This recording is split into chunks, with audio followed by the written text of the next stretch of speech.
On termine notre étude des sous-espaces vectoriels avec des notions plus délicates. Nous allons définir la somme de deux sous-espaces vectoriels, ce qui permettra de définir ce que sont des sous-espaces vectoriels supplémentaires. On terminera avec la définition de sous-espaces vectoriels engendrés.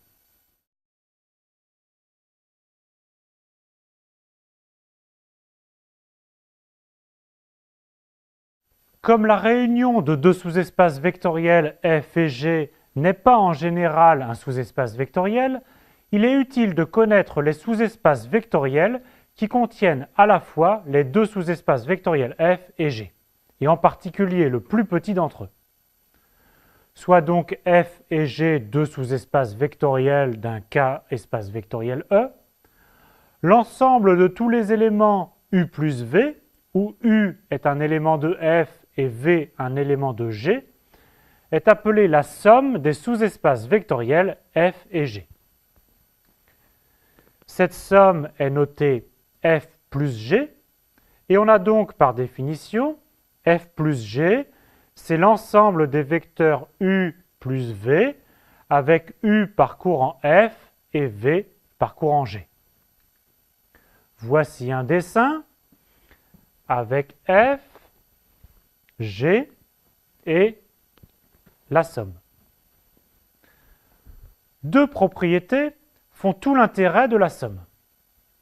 Tout d'abord, f plus g est un sous-espace vectoriel de E, contrairement à l'union qui n'était pas un sous-espace vectoriel. Deuxièmement, f plus g est le plus petit sous-espace vectoriel qui contient à la fois f et g. Il faut comprendre plus petit au sens de l'inclusion.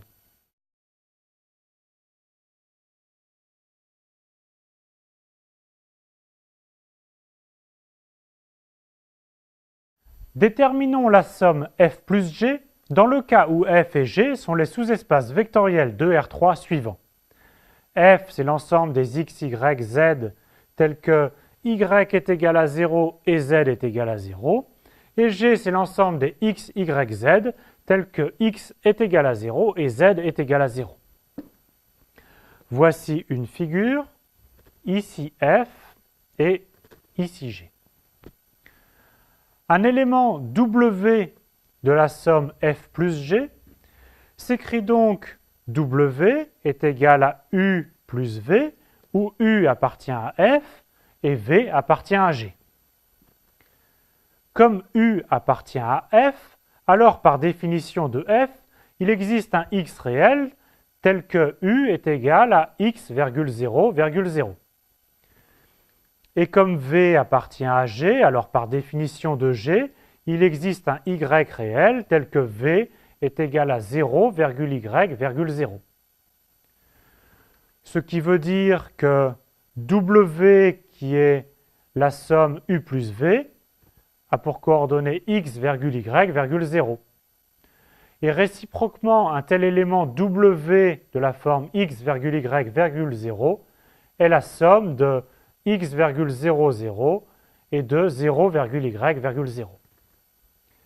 Donc, f plus g est l'ensemble des x, y, z de R3 tels que z soit égal à 0. f plus g est donc sur cet exemple un plan passant par l'origine. On voit même que pour cet exemple, tout élément de f plus g s'écrit de façon unique comme la somme d'un élément de f et d'un élément de g.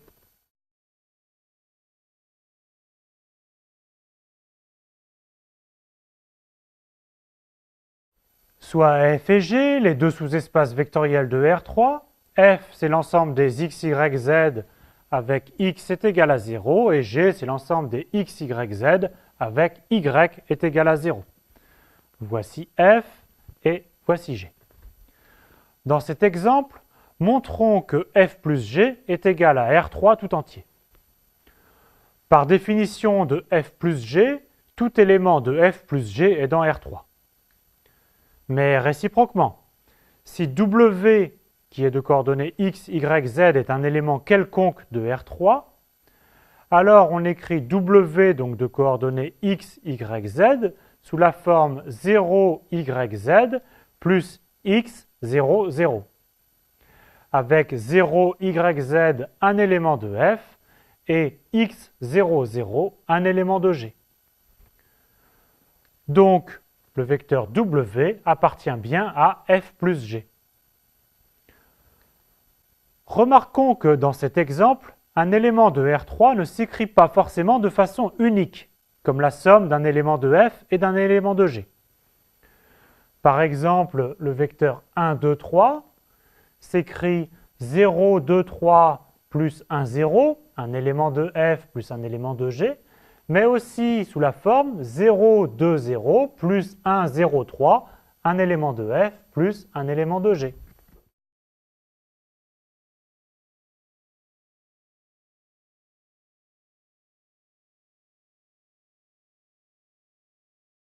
Soit F et G, deux sous-espaces vectoriels de E.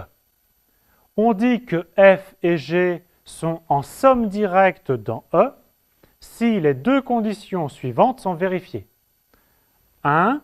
F inter G est égal à 0 de E. L'intersection ne contient que le vecteur nul. 2.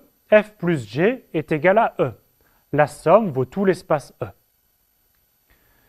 Si c'est le cas, alors on note F somme directe G est égal à E, pour dire que F et G sont en somme directe dans E. Et on dit aussi que F et G sont des sous-espaces vectoriels supplémentaires dans E. L'intérêt des sous-espaces supplémentaires, c'est qu'ils fournissent une décomposition unique. F et G sont supplémentaires dans E si et seulement si tout élément de E s'écrit de manière unique comme la somme d'un élément de F et d'un élément de G. Dire qu'un élément W de E s'écrit de manière unique comme la somme d'un élément de F et d'un élément de G signifie que si W est égal à U plus V avec U dans F et V dans G, et aussi W est égal à U' plus V' avec U' dans F et V' dans G, alors en fait, U est égal à U' et V est égal à V'.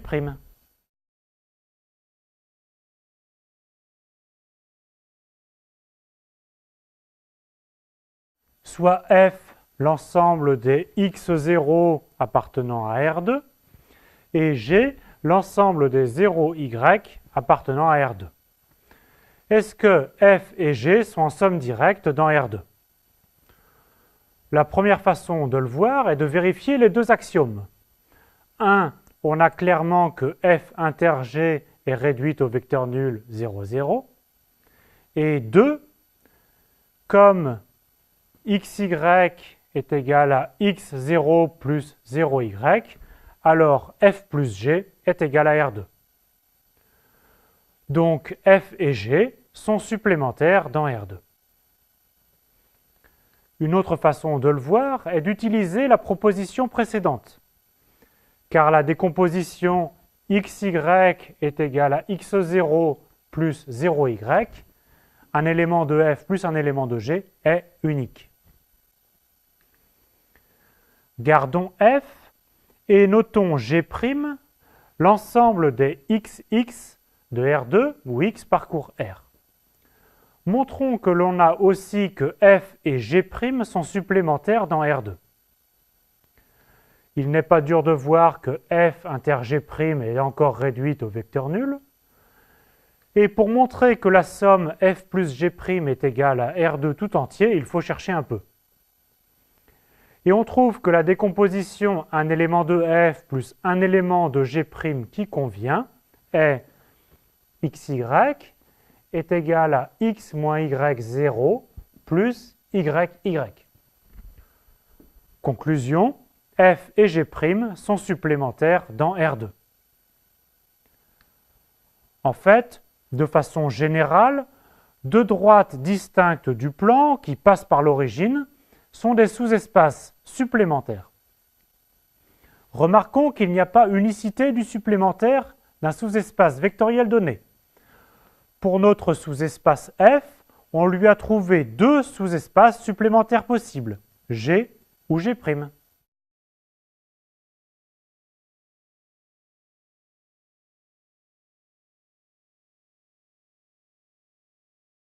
Passons à un exemple dans l'espace. Est-ce que les sous-espaces vectoriels f et g suivants sont supplémentaires dans R3? F, c'est l'ensemble des x, y, z tels que x moins y moins z soit nul. Et g, c'est l'ensemble des x, y, z tels que y est égal à 0 et z est égal à 0. Voici f et voici g. Il est facile de vérifier que f inter g est réduite au vecteur nul. En effet, si l'élément u de coordonnées x, y, z est dans l'intersection f inter g, alors les coordonnées de u vérifient d'une part x moins y moins z est égal à 0, car u appartient à f, et aussi y est égal à z est égal à 0, car u appartient à g. Et donc u a pour coordonnées 0, 0, 0, c'est le vecteur nul. Il reste à démontrer que la somme f plus g est R3 tout entier. Soit donc u de coordonnées x, y, z un élément quelconque de R3, il faut déterminer un vecteur v de f et un vecteur w de g tel que u soit égal à v plus w. L'élément v doit être de la forme y1 plus z1 virgule y1 virgule z1 et l'élément w de la forme x2 virgule 0 virgule 0. Donc la somme doit être x, y, z, doit être de la forme y1 plus z1 plus x2 virgule y1 virgule z1. Maintenant, un petit calcul nous donne que y1 doit être égal à y, z1 doit être égal à z, et x2 doit être égal à x moins y moins z. Ce qui conduit à la décomposition, x, y, z est égal à y plus z, y, z, plus x moins y moins z, 0, 0. C'est-à-dire un élément de f plus un élément de g. On vient donc de prouver que f et g sont supplémentaires dans R3.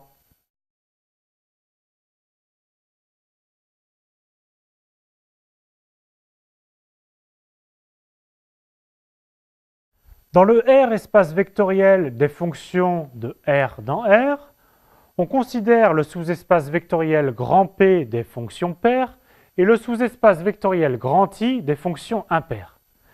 Et on va montrer que grand P et grand I sont en somme directe dans f de R dans R. Premièrement, calculons l'intersection.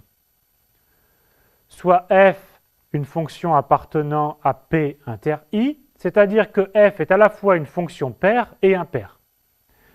Il s'agit de montrer que f est la fonction identiquement nulle. Soit x un réel, comme f de moins x est égal à f de x car f est paire, et aussi que f de moins x est égal à moins f de x car f est impaire, alors f de x est égal à moins f de x, ce qui implique que f de x est égal à 0. Ceci est vrai quel que soit x, donc f est la fonction nulle, et ainsi p inter i est réduit à la fonction identiquement nulle. Deuxièmement, calculons la somme, soit f une fonction quelconque. Il s'agit de montrer que f peut s'écrire comme la somme d'une fonction paire et d'une fonction impaire. On pourrait procéder par analyse-synthèse, mais ici on donne directement le résultat. Posons g, la fonction définie par g de x est égale à f de x plus f de moins x sur 2. Alors g de moins x est égal à g de x, donc g est une fonction paire. Posons aussi h de x est égal à f de x moins f de moins x sur 2. alors h de moins x est égal à moins h de x, donc h est une fonction impaire. En plus, on a f de x est égal à g de x plus h de x. Bilan, la somme P plus I vaut f de R dans R. Et ainsi, P et I sont en somme directe. Notez que la décomposition f est égale à g plus h obtenue. Dans cette décomposition, les g et les h sont uniques.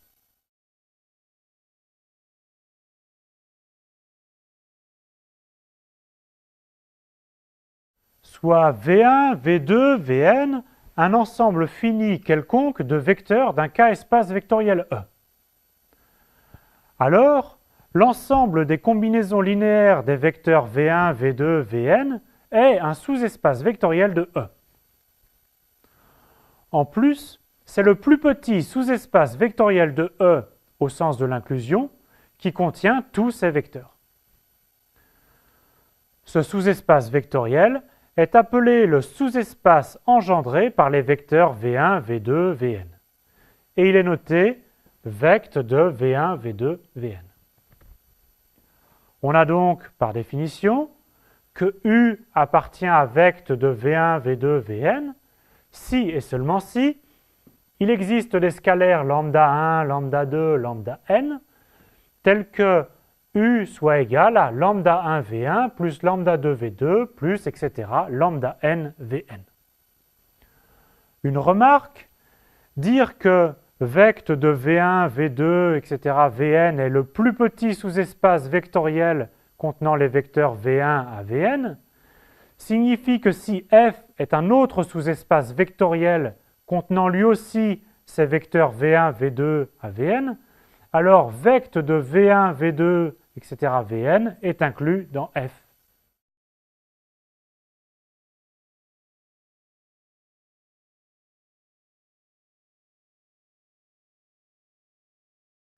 Grâce à la notion de sous-espace vectoriel engendré, nous obtenons plein d'exemples d'espaces vectoriels. E étant un K-espace vectoriel et U un élément quelconque de E, l'ensemble vect U, c'est-à-dire l'ensemble des lambda U pour lambda parcourant K, est le sous-espace vectoriel de E engendré par U. Il est souvent noté K fois U. Si U n'est pas le vecteur nul, alors on parle d'une droite vectorielle. Prenons maintenant deux vecteurs U et V de E. Alors vect de U et V est par définition l'ensemble des lambda U plus mu V avec lambda et mu parcourant K. Si U et V ne sont pas collinéaires, alors vect de UV est un plan vectoriel. Voyons un exemple explicite. U est le vecteur de R3 de coordonnées 1, 1, 1 et V est le vecteur de coordonnées 1, 2, 3.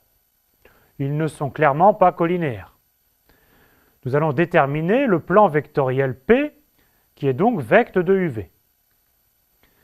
Dire que x, y, z appartient à vect de UV équivaut par définition de sous-espace vectoriel engendré à ce que x, y, z s'écrivent lambda u plus mu v pour certains réels lambda et mu.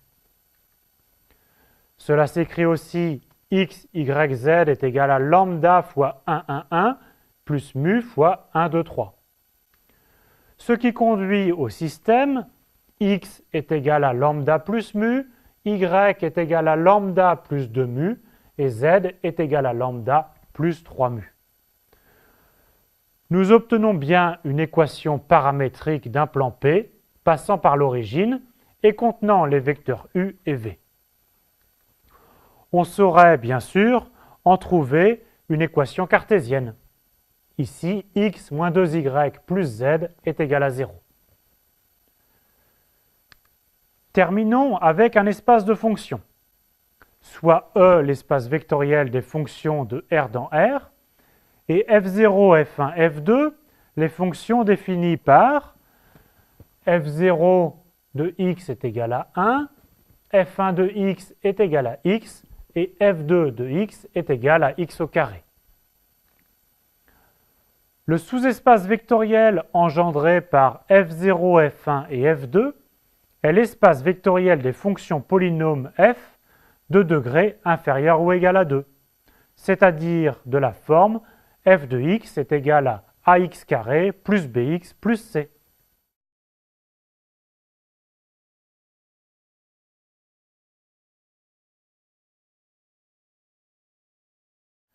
La notion de somme de sous-espaces vectoriels est vraiment importante et mérite que vous y consacriez du temps.